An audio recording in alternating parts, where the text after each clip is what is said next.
What if I told you that I stayed at some of India's most exclusive luxury hotels and in Singapore too, where I have used my loyalty programs and my credit card points, and that helped me save around 3 lakh rupees in just 6 months? No, I'm not talking about any last minute deals or budget hotels. I'm talking about the premium 5-star properties across Goa, Udaipur, and other cities in India and Singapore too. Places where a single night may cost around 40,000 to 1 lakh plus, but with the credit card strategy and the loyalty programs, I have paid half of that amount. Today, I will break down the credit card strategy that I will use for 2026, even certain loyalty programs which will make sense for the Indian consumers to opt for and save them lakhs of rupees. I will also share a framework for individuals to understand how to select a credit card, what is the framework that they should follow while applying for a credit card, what should be the mindset of the spend so that you can make a more informed decision. If you see in the screen, I have shared some of the glimpses of my Fairmont stay recently, and I was very surprised because over the breakfast, I was talking to this manager of that restaurant and asking for the platinum status discounts on my food bills. And the person sitting beside me was very curious and surprised. He was asking like, what is this Accor program? Many people may be staying in the brands of the Accor and may not know that Accor runs a loyalty program as well. There are n number of brands from Accor like Fairmont, Raffles. These are all ultra premium. Then you get Novotel, then you have Ibis, then you have M Gallery, Swiss Hotel, and many more. You see in the video above, you can see my recent stay snaps where I stayed in Fairmont, Taj Aravali, Marriott Coorg. I've also stayed in Swiss Hotel, Stamford, Singapore. So there are these wide array of stays that I did, and all with 30 to 40% discounts with my credit card points and the redemption options that I get from them. I have also visited this Mercure in Hyderabad. Being a four-star hotel, it was a grand hotel. Because of my platinum, I got a suite upgrade. I went to this Taj Madikeri as well, where I had to stay for a night and it was free of cost with my Epicure membership. Then there was this Novotel Goa, then JW Marriott Prestige Golf Shire in Bangalore. So each of these hotels has all the luxury that you could ask for, and they really did a great job. Now, coming to the right fit or the framework with which you can select the right credit card for you. In this framework, there are 5 steps which you need to follow whenever you are trying to get a new credit card for yourself. First and foremost is knowing your spend profile. It is the first thing that you should understand that my spend profile or your friend's spend profile or your spend profile may not be similar. I may be spending more towards travel, your friend may be spending more towards dining, and your spend is more towards the grocery. It is very important to understand that one credit card may not solve all your spend criteria. So you have to understand where you spend the most and how much you spend in a month. That way you decide the credit card. Second is the real cost. It is very important to understand that many credit card will say that this is the points that you get on this must spend, but understand the real value of those points. If those value is less than the fees of that card, you are definitely using a wrong card. The points doesn't matter, the value of those points matters. So understand the point value whenever you select a card. Third point is check your credit score. Most of the premium credit cards in India requires you to have at least 750 plus of credit score, and it may not be done within a year or two. For example, I got my first credit card that was my from salary account, which was ICICI's Coral credit card, which kind of didn't do a lot for me but helped me build a good credit score. The fourth point is the evaluation of the reward type. Many people may not want to use the complexity of accelerated vouchers and all those redemption options and just want simplicity on their spends like cashback credit cards. It is fine for many people as well to use just the cashback credit card and get a flat 5 to 10% back on their spends. But many people would want to redeem much out of their spends. Like on travel, I can get 50% discounts on my redemptions, right? So you have to have that understanding that what do you want, because the premium credit cards have their complexities to get the accelerated points, and many people don't want to use that. That is fine, use a cashback credit card. So evaluate reward type what you want. Depending on that, you select the credit card. The last point is also critical, where you scrutinize the hidden benefits, like does your credit card gives you free lounge accesses, golf, accesses or insurance as well, because many credit card does it and people may not be aware about those as well. So do read the fine lines before selecting the credit card for you. With that, let's jump to the next step. As you can see here, this is a spend category decision matrix where depending on the spend pattern, you have to select the credit card. Like if you are a frequent traveler, using a cashback will not really give you a great deal of return on your card. Rather, I would suggest get a good travel credit card, maybe Access, maybe HSBC's, but you have to select a good travel credit card which gives you great return on your travel spends. If you are a daily commuter, I will not suggest a travel card here, right? You need to have a fuel surcharge waiver card, which is very limited to one or two banks here. I would not suggest to use any travel credit card for a daily commuter. Similarly, for dining and delivery category, you need to have a credit card which gives you great cashback on your restaurant and food spends. On online shopping, you have to have a different card. Your debt consolidator, basically if you need to spend a lot of money on EMI, then you have to understand which credit card gives you the zero EMI benefits. So similarly, depending on the spend pattern, you have to decide which credit card will suit you. I may not decide everything for you in this video, but if you have any questions around your spend pattern and which credit card will suit you, please drop in a comment. I will be happy to help.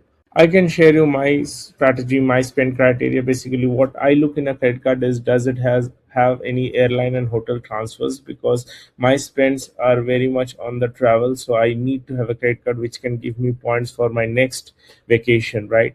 I would also think of certain credit card where I get BOGO offers on Book My Show so that I can get discounted movie tickets. So similarly, you have to analyze your spend pattern and decide. Before going into the credit card strategy, I would briefly touch upon the loyalty programs from Accor and Taj Epicure, which will help you save thousands of rupees if you are into five-star luxury stays. Starting with the Accor All Explorer Plus program, the program costs around 20,000 including taxes. You get two free stay plus night without any upper cap across the different brands of Accor. I think for Raffles it doesn't work, but for other brands like Fairmont, Swiss Hotel, it will work. And it can also get you discounted foods and dining as well. You can get Red Hot Rooms discount, like 50% discount on the Red Hot Rooms on the selected brands. It will also help you get the platinum status on Accor with a shortcut. These are some of the benefits, and I myself got this program last year with this 20,000, but I got the benefit worth 1 lakh. So you need to know how you can get the maximum benefit out of this loyalty program. It is really recommended if you travel at least 4 to 5 times a year.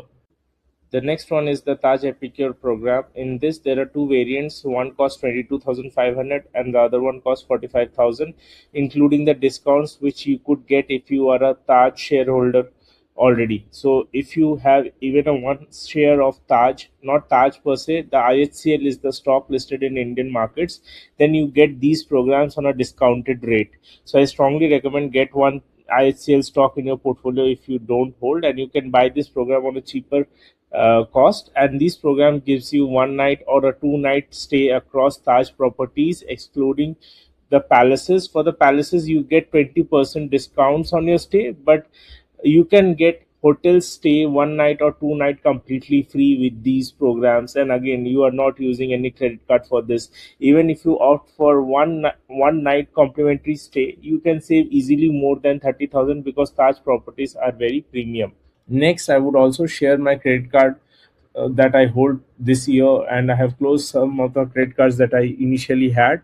And these are my five top picks that I will be using for my credit card strategy in 2026. You see Scapia here, but it's more like a backup card because it has zero forex. It is very useful when you are abroad with your family, because I can give an example. I was in a Singapore trip with my family, and I had to have two credit cards with zero forex, because there you need to use the metros to go around the city, and you can use your Indian credit cards directly on their system without going to counter. So you just tap on the gate and the gate used to open, and you can't use only one card for different person, right? You have to have two or three cards for those tapping and getting into a metro station. So there it was very helpful because I had a zero forex card and my wife also needed a zero forex card, so I used Scape as a backup over there. But the redemption wise, the Scape doesn't really have a great value. It is only my backup card for my forex spends. The other credit cards like HSBC Travel One and HSBC Premier will be used mostly for my travel related spends. ICICI Emerald Private Metal and the American Express credit cards give me a lot of points on the voucher purchases, which is not the case with HSBC. So I have segregated my purchases as per my requirement across different credit cards. So according to your spends, I would suggest go through your spends and get the right credit card for you. I will break down the credit card features one by one, starting with HSBC Travel One. After the recent devaluation from Axis, where it has removed Accor and Marriott as a transfer partners in the international hotels, HSBC Travel One kind of became the leader in this segment of travel related spends. I hold this card and I pretty much use it for all travel related spends. Not only I get accelerated points when I do the bookings on its hopper platform, but even if I use third party aggregators like Clear Trip, Make My Trip, I would get 4% base rate, and which becomes 8% for transfer. And those platforms also offer 10 to 20% additional discounts when I do the bookings. Alongside that, HSBC Travel On recently added airport pickup and drop options every quarter. Once you can avail that option, and which is like no other credit card offering in this segment. So where we see that devaluations are happening all across the other credit cards, HSBC is kind of ramping up its game. So I would strongly suggest, if you can, get the HSBC Travel One. I know many of the cities may not be supporting this credit card. If not, maybe the Access for now could be a good option. The second card is the Amex membership rewards card. This card is not open for new application now. Last year it was open. I use this card basically for my online spends. It has a lot of accelerated vouchers for your gifted options, but the main caveat to here is if you spend 20,000 every month, you get around 2,000 bonus MR points additional to the base reward point that you would get for your 20,000 spends. So in a year, if I spend around 2,40,000, considering 20,000 per month, I get a value of around 24,000 bonus points apart from the base reward point that I could get with my card. So it is very handy for me to use this card and get a Marriott stay every year. So this is one of my primary card that I will be using for mostly vouchers. The third one is the Amex Plat Travel card. I know that many of you are a bit sad because it got recently devalued.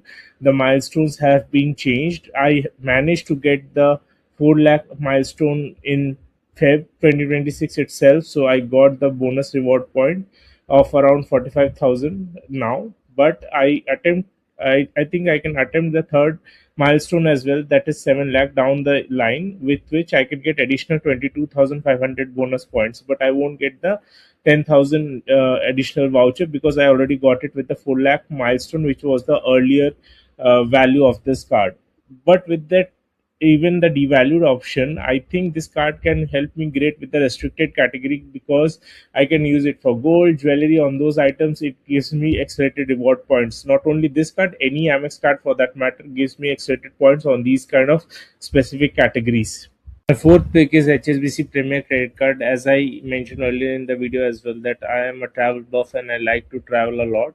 And for my flight and hotel bookings, HSBC Travel One and HSBC Premier both are great. It gave me great returns till now. And even the joining benefit of HSBC Premier is good. It gives for the 12,000 joining fees, you get 20,000 reward points. In Accor value, it's more than 40,000 rupees.